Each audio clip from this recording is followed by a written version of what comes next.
and that your reality, the way you experience reality, is being awake kind of within the dream. Yes. What does it mean to actually wake up from the dream? What is true reality?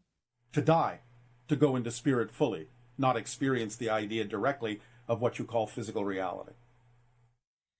Okay, so where's the line where the dream starts and the true reality begins? It's really just the physicality? It's just the frequency that you're operating at. 333 cycles per second, excuse me, 333,000 cycles per second is the vibrational borderline between non-physical and physical reality. So when you simply alter a pattern of energy within your consciousness in a certain way from spirit, then you direct a portion or a focus of your consciousness in a way that experiences a dream called physical reality. So you have to go in that particular portion of your consciousness lower than 333,000 cycles per second. So there's no such thing as still being in the dream as a non-physical. Well, yes, in a sense, because every level within all that is another type of dream. But we simply assume you were referring to the physical version. No, I want to know, like, is there like an actual waking up completely at some level of the all that is, or would that be going back into the one, which you said you can't really do? Correct. So in a sense, it's always the one or the portion of the one that is capable of being aware of itself, and therefore it is always, in a sense, a type of a dream, but that's what reality is. Okay. Because it's all just happening within the idea of consciousness, of self-awareness. I see. So maybe the dream itself is the idea that there's another, because that's Correct. not true. Correct. Correct. Okay. Okay. So yes, And the dream is the one's idea that there is another. That's what creates self-awareness, is that the self is defined by the fact that there's something that appears to be other than self. okay. That is the dream, because there is nothing other than self. But you can have the dream experience that there is. Okay. And so the process of awakening, within that, there's always going to be the positive and the negative, And the correct? center point. And the center point. And remember that the center point, being a point of balance, in a sense, tips the scale slightly toward the positive. Because in a point of balance, you still have the freedom to choose what you prefer, and that's a positive state of being. Right. So is there always going to be consciousness inhabiting all of those frames, all of those options? Well, it's existence itself, yes. So it can't cease to exist. Consciousness is simply the expression of existence being self-aware. Existence can't stop existing. That's its natural quality, is to be.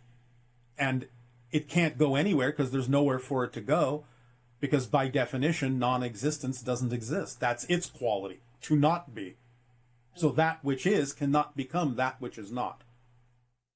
So like just at a practical, in an example, let's say that I am a version of myself that is like fighting with my father. Yes. And then I make a choice to mend things and make a more positive choice. Yes. Or mending things with my father. Yes. Let's say there's another version of me that continues to fight with my father. Yes, in a sense, but that's not where you're focused anymore. In terms of the journey that your particular reflection is experiencing. You've chosen a different set of frames in the film strip, even though the other film strip still exists.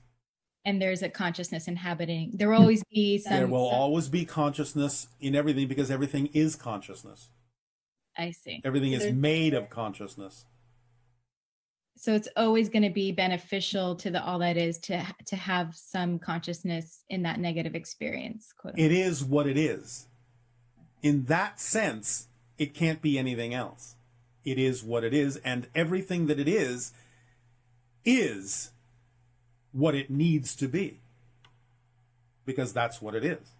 Otherwise, it would be something different. Okay. So needs all of it in order to be what it is. Just like you need all the puzzle pieces in order to form the whole picture. Without one piece, there's no whole picture. And so let's say, so then I make that choice to go into these other set of frames that are Yes. more positive. Which you are doing constantly anyway. Right. So what happens to the consciousness that was just inhabiting that frame? Like, do I kick another consciousness out? No. You have to sort of look at this from a multidimensional perspective.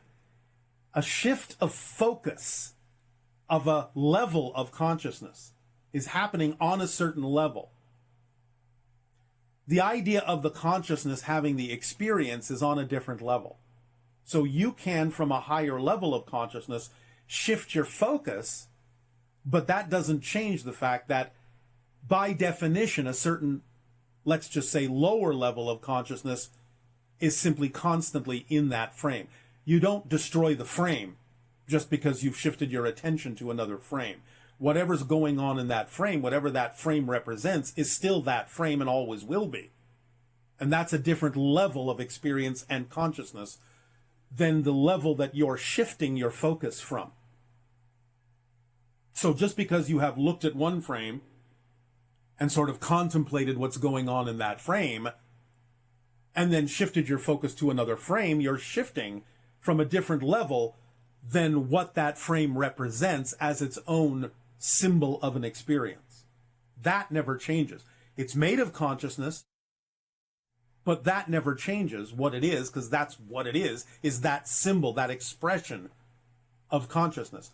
But you, from another level, have the ability to take your focus off that frame and shift it to another frame.